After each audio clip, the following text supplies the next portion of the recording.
Zarco, je connais son explosivité, mais je connais aussi un peu son adversaire. J'ai eu à voir ses combats.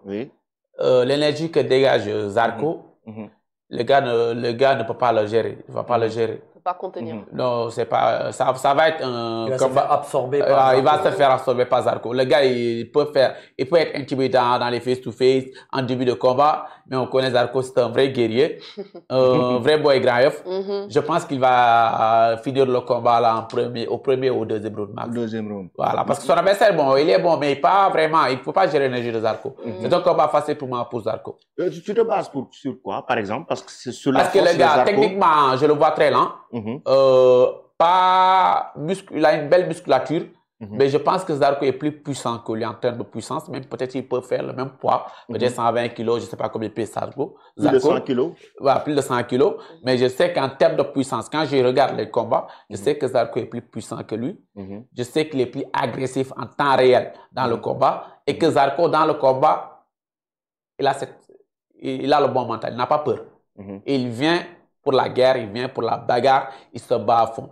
Et je pense que le rythme que Zarco va lui mettre, peu importe le niveau du gars, il va le finir au premier ou au deuxième. Et Zarco, c'est un athlète qui est très lucide. Et puis le gars, dans le combat, je l'ai vu, il se perd. Il perd des fois quand il commence, quand il prend des coups, il titube, il hésite et tout. Tel n'est pas le cas de Zarco. Donc Zarco, est-ce qu'il doit être beaucoup plus agressif? Parce qu'on le voit dans la lutte avec Frappe au Sénégal, il priorise beaucoup plus la lutte. La lutte. Dans la lutte avec Frappe, Zarco priorise la lutte pour finir son combat. Mais en MMA, à un moment donné, il faut donner des coups pour finir le combat. Le pound est impératif à un moment donné. Voilà, pour ce combat. Peut-être s'il fait une bonne guillotine, il peut. Non, pour ce combat, si j'avais des conseils et mon avis à donner à Zarco par rapport à ce combat, il n'a qu'à faire ce qu'il fait comme d'habitude en lutte. Il vient, il t'amène la bagarre, tu essaies de bagarrer, il t'amène au sol et il le finit en ground and pound. En fait, la plupart des lutteurs sénégalais qui ne s'attendent pas à toucher que ça tombe. Parce que ce n'est pas dans leurs habitudes de boxer. Ils font quoi? Ils t'apportent la bagarre, ils boxent avec toi. Quand tu essaies de boxer avec eux, ils t'amènent au sol. Ce que je conseille à Zarco de faire, viens, apporte la boxe avec lui. Quand il va essayer de boxer avec toi, tu rentres dans tes jambes, tu le soulèves en haut et tu le jettes en bas. Il y a un petit au dos, tu souffles. Après ça, tu continues en grand de pan, l'arbitre arrête le combat et tu gagnes ton combat easy. Ne mets pas les coups de pied, ne fais pas de trucs, va faire un peu de sol. Peut-être qu'il y en aura besoin, mais le plus important aujourd'hui, boxe, amène-le au sol et grand de pan. Fini le combat. Ce qu'on dit la plupart du temps, casser la distance, aller directement au clinch au sol, c'est important. Voilà, pour casser la distance, il faut apporter de la boxe. Il n'a pas besoin de faire des coups de pied. Il a juste besoin de boxer pour casser la distance. De boxer. Pour casser la distance, à un moment ou un autre, l'autre va essayer de riposter. Quand l'autre va essayer de riposter, il rentre en lutte, il l'amène au sol, il le finit en gros de porte. Ciao. La victoire est pour le Sénégal.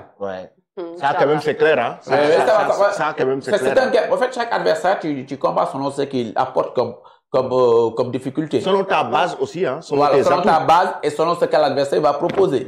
Aujourd'hui, un combat face à lui, c'est le seul conseil que je peux donner à Zarco.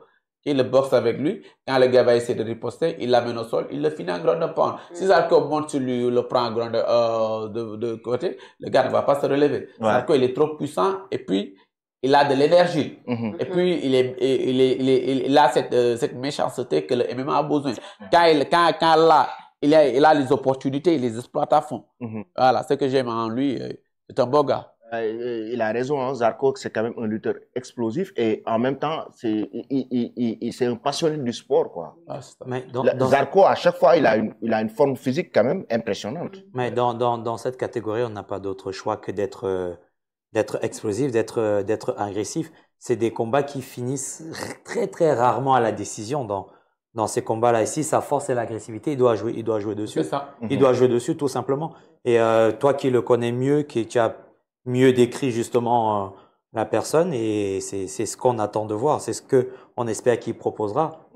Parce que Zarco, quand même, lui aussi, c'est son baptême aussi. C'est son baptême de feu. Non, mais ça va. C'était comme bonne entrée pour lui.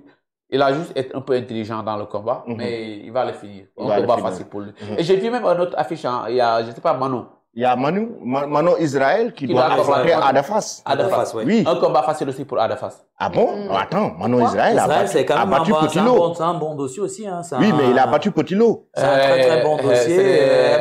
En espérant que Adafas ait fait une bonne préparation. C'est un combat facile pour Adafas. Un combat facile pour Adafas parce que je connais Adafas en tant que lutteur. Je connais Israël en tant que combattant. Je l'ai vu combattre en direct. J'ai été avec lui, on s'est rencontrés au Cameroun, on s'est rencontrés au Nigeria, je l'ai suivi. Ce n'est pas un vrai 100 kilos, c'est quelqu'un qui pèse aux alentours de 93 kilos comme ça. Naturellement, ou bien s'il va à 100, c'est ça. Adafas, c'est un 100 kilos naturel. Il est puissant, il est explosif, et puis il a le bon mental, il a la lutte.